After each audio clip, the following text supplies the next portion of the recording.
So when they moved here 2 years ago, parang na-realize namin na I think kailangan namin na dalhin yun dito kasi na-miss namin yung flavor ng coffee ba na gusto namin. Matapos magbukas ng isang coffee shop sa Pilipinas noong 2020, dala sa Canada ng pamilya Carta ang idea na magnegosyo sa Dawson Creek, British Columbia, isang syudad na mahigit 10,000 katao lamang ang populasyon. Yung intention namin is really to connect with the local community in Dawson Creek kasi we're not from here. So it's our one way of introducing ourselves to the community.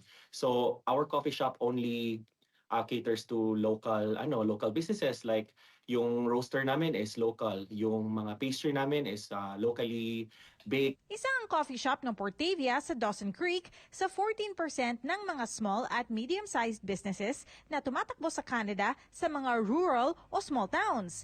Iba raw ang mga hamon nila dito ayon sa mga manager, katulad ng matinding lamig na panahon tuwing winter season.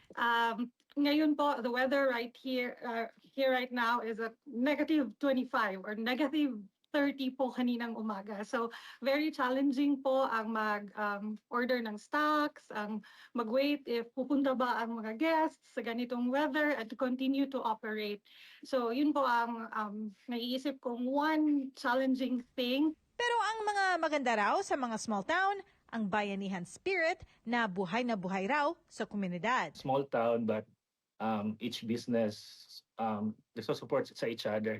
Like merong business na like kahit anong business pwedeng ma-connect sa coffee, like party, birthday party, like sa mga students, kahit sa like even photography na dito nag-held din kami ng event like for pictorial dito sa coffee shop. Ayon sa Statistics Canada, malaki ang kontribusyon ang mga maliliit na negosyo sa mga rural areas sa ekonomiya dahil isang $163 billion industry raw ito. You love what you do and then you are invested to it, and as long as there is a good quality of your product, regardless of all these challenges that we face, people will really come to you as long as the quality of your product is good and you believe in yung ginagawa mo, people will really come to you.